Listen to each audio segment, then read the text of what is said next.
Good evening, everyone. Thank you for taking the time to join us this afternoon, or rather this evening. My name is Sriram Mohan. I am a faculty member in computer science and software engineering, and I currently serve as the department head. Give you a little bit more detail about the department, we offer majors in computer science, software engineering, and data science, and we also have minors in cybersecurity, software engineering, computer science, artificial intelligence, and data science. The one thing I'd say about the computer science and software engineering department is our courses are very much built around hands-on learning. You'll have a lot of programming based upon, you'll model the work you're going to do, and then you'll have some assignments to work on. And almost every class is built around a final project where you get to apply the concepts you've learned in the classroom. Thank you for joining us again, and I look forward to answering your questions. All right, so go ahead and start asking your questions, and we will be checking on those as we move along. I think a good first question that is pretty much common across the board is the difference between computer science and software engineering. If you could clear up the details about each. Sure. The two majors are strongly related together, and if you're unsure as to which one to choose, don't worry about it. You'll have plenty of time to think about and make the decision after you start classes. In fact, the first 2 years of the programs are nearly identical. Really, the idea is computer science is the major built more around the science behind the field, the math behind the field. It gives you the opportunity to explore various sub-disciplines of computer science. For example, maybe you're interested in artificial intelligence. Computer science would allow you to take some courses that allow you to get a lot of depth behind artificial intelligence. The same holds for cybersecurity, graphics, game development, whatever your interest may be. Software engineering, on the other hand, takes that basic computer science knowledge you built and transitions and allows you to apply it to build products at scale at great quality. How do you build a product that 1 million people may use? How do you build a product that's it is scalable, is well tested, is well designed? And so, for example, if let's say you want to be an AI researcher, computer science is probably the right way to go. You want to develop the new techniques in artificial intelligence. On the other hand, if you want to take artificial intelligence and build a product that millions of people can use, software engineering is a better fit for you. I hope that clarifies that. Awesome. Thank you very much. Someone is really wanting to know, how does our curriculum, whether computer science or software engineer, how does it adapt to current trends or what is going on in the world? Obviously, AI is going to be a big thing. So what are we doing to kind of counteract that? Okay. So the one thing I can say about computers, and I've now done this for about 18, 19 years, computer science as a field is always changing. Computer science as a field is always reinventing itself. One of the things I would say is we've always been very nimble. We've always adapted to the latest and the greatest trends that either industry or academia is moving towards. With respect to this current trend in AI, machine learning, deep learning, generative AI, we saw this coming. We've been offering classes in artificial intelligence, all aspects, machine learning, deep reinforcement learning, natural language processing for almost a decade now. Our students are not only going to are learning how to build these new models, they also have the chance to play with and experiment with these AI techniques in various classes. So while we offer classes in all the advanced areas, if that's something you're interested in learning more about, you can take electives in that. On the other hand, we also have classes because we think it's important for students to know how to use models like ChatGPT, Claude, and Gemini to make themselves more productive. So we have various classes spread across the curriculum where students are actually encouraged to use some of these models so they can learn how to work with them, how to test them, how to design them. So the other thing I'll say about our CS curriculum is where you start and what you end with are going to be very different, because as the field changes, we change with it. For instance, we regularly meet with our board of advisors who are faculty from other universities, CEOs of various companies, senior software engineers in a variety of companies all across the country. And we use them to get a sense of where is the technology going to go. So we are going to be in a position to adapt rather than react to a change that may be coming. Awesome, thank you. On that kind of same breath, could you talk a little bit about maybe cybersecurity opportunities, a little more in depth on that? Sure. We have a fairly active program in cybersecurity. You have an opportunity to get started with cybersecurity right from the fall quarter of your freshman year. Early on, during your first 2 years, we offer a series of 1 or 2 credit classes that introduce you to the various tools, the techniques, the practices that you need to know in order to be a specialist in cybersecurity. As you move past those curricula, you get introduced to specific classes and fundamentals of cybersecurity. We have a course, we have courses on cybercrime and digital forensics. We have a course on data privacy and protection. We have cryptography, applied cryptography. So at LastCon, we have close to 10 different electives in the area of security. Our cybersecurity minor is extremely popular, and we have a lot of students. At last count, I believe this year alone, we have close to 20 students with a minor in cybersecurity. That's about a fifth of the graduating class. And the cybersecurity minor is run by Dr. Sid Stam, who was one of the lead privacy engineers for Mozilla before he left that to join us. All right, thank you. We have a couple great questions coming in. One comes from Dominic, and he wants us to know about the opportunities for hands-on experience, such as internships and co-ops that are available for computer science and software engineering. Sure. There are lots of opportunities. Obviously, not internships and co-op opportunities do not really happen on campus. So most of our CS students land internships and co-ops to a certain extent. It really depends upon where you're going to start. The first internship is usually the hardest to get, the freshman year one, because you may not have a lot of experience in computer science, because when companies start recruiting you, you might have taken a class or 2 classes in computer science. By the time the sophomore year rolls around, the percentage of students who get an internship greatly increases. And by the time junior year rolls out, it's more or less 100% of students who land an internship. The reason I think our students are successful, especially co-ops or internships and in general in industry, is one of the important skills we think students need to learn is dealing with uncertainty, is dealing with when somebody tells you, here's a code base that we've been working on, here's something we want you to do. That can be sometimes difficult for a brand new software engineer. But for our students, it's just something they've dealt with right from day one. Right from CS1, CSSE 120, we expect you to work on team projects that you are developing applications of different sizes and different levels of complexity. So by the time you hit your senior year, you by my count, you at least had 8 or 9 different CS classes wherein you worked on at least a project that runs for about 5 weeks.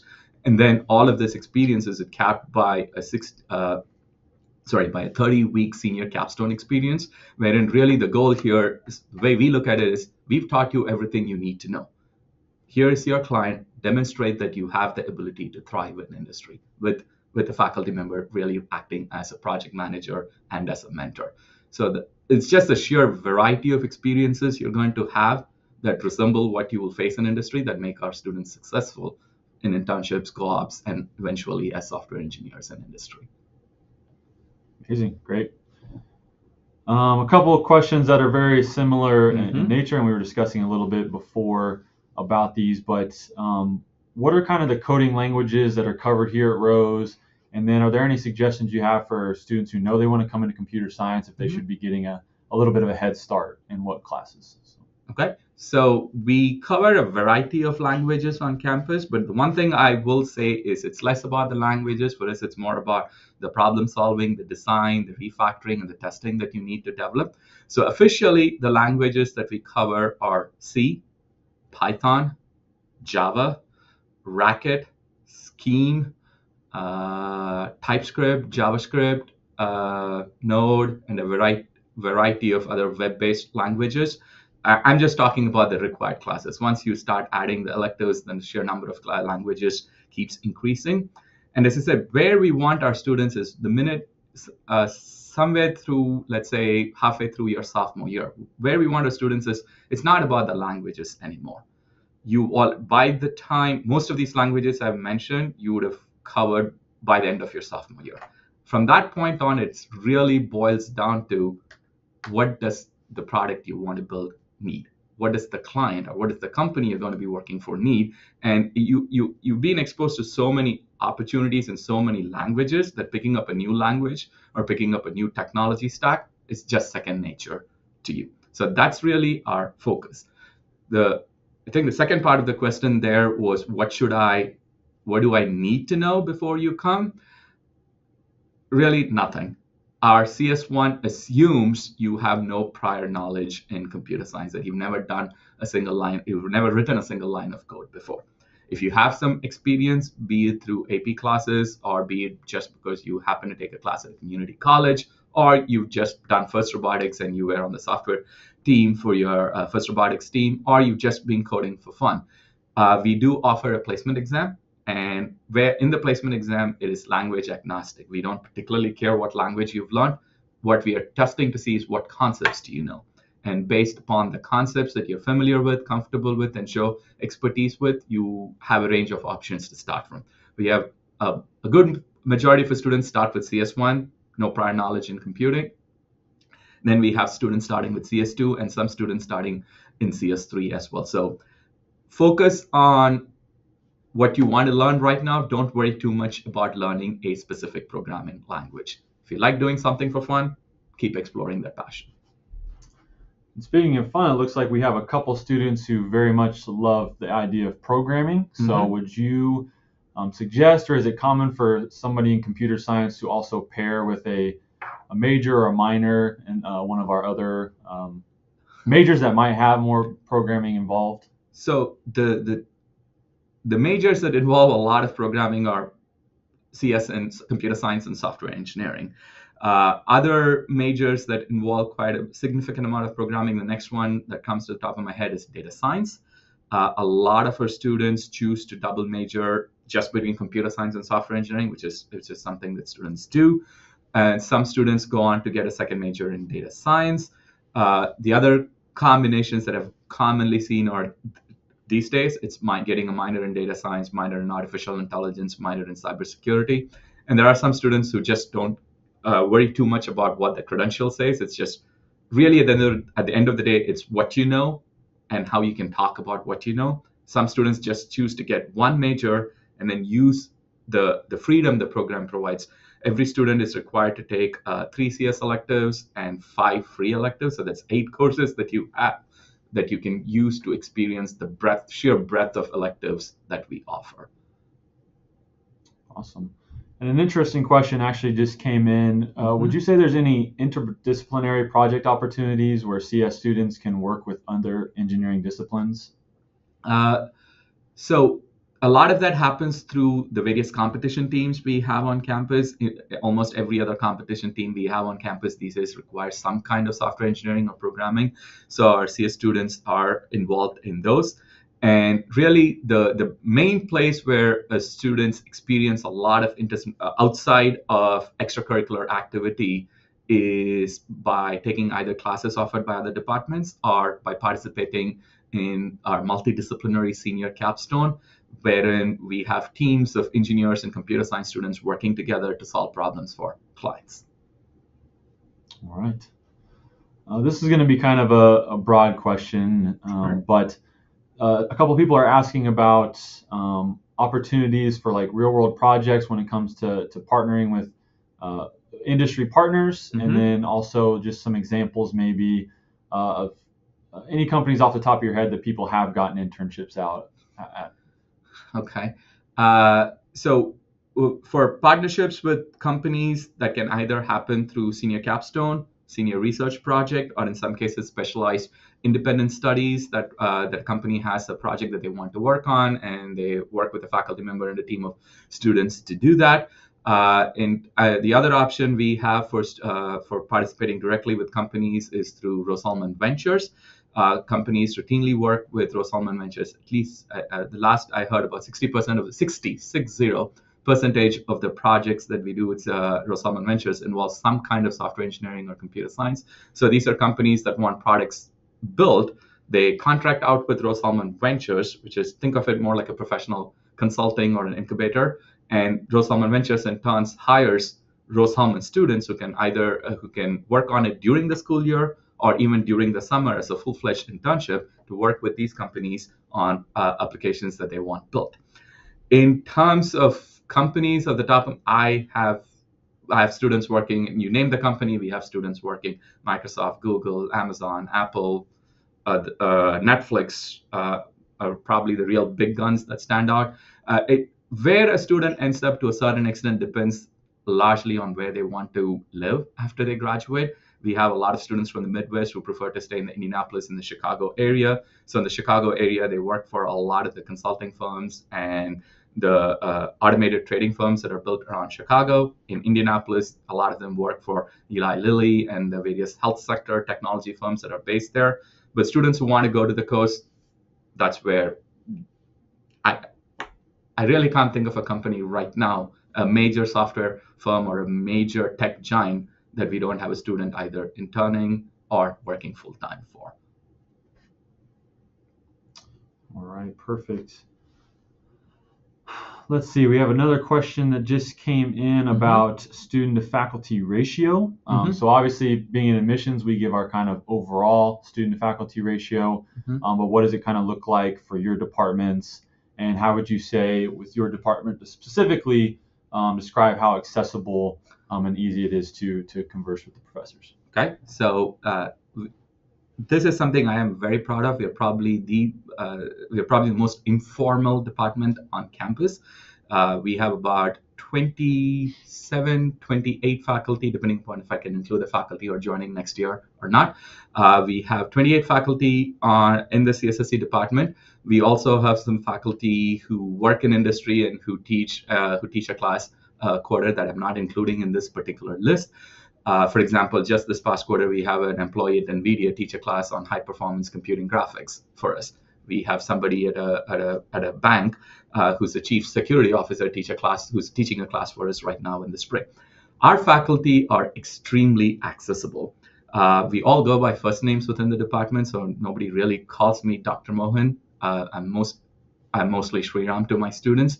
Our offices are situated right around the CS labs, where CS labs were recently renovated, where students typically sit and work. And if they have a question, they just walk across, come find us. Our doors are usually open. And if they have a question, they come and ask.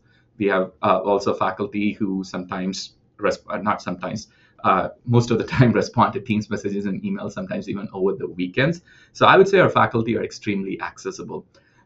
In terms of number of students we have, depending upon the day, right now we have anywhere from 400 to 450 to 475 students in the department, and we have about 28 faculty. And our class sizes, because that's really what it boils down to, most individual sections. So our current freshman class is about 92 students, and for each of the required classes, we run anywhere from 4 to 5, sometimes even 6 sections, and each section invariably has anywhere from 20 to 24 students. Those are typically the required classes. As you go through some of our upper level electives, for example, in the winter, we offered a class on modern applied cryptography, it was in the fall, and it had 7 students in it. So sometimes at the upper level electives, we have run classes with 7 students, 8 students, but typically I would say in an individual section, expect roughly around 20 to 24 students. Perfect. And kind of speaking on classes, I know we've probably touched on it a little bit, but we do have a couple people that kind of want to know what does a first year look like roughly? Sure. Obviously, that can depend on credit situation coming in, but what could someone expect coming into these majors? So in terms of computer science and software engineering, the freshman year looks remarkably similar. Where you start matters. So if you're starting, so I'm going to answer this assuming you're starting with CS1. So the average freshman within the department will take CS1 in there because we run on the quarter system. So students are here fall, winter, and spring. They can optionally take classes online during the summer quarter, but most of the students don't do that. So in fall, most of our students are typically taking CS1. That is taught in Python. That's really for students who have no prior programming experience. In the winter, those students go on to take CS2. That's our introduction to object-oriented software development, typically taught in Java.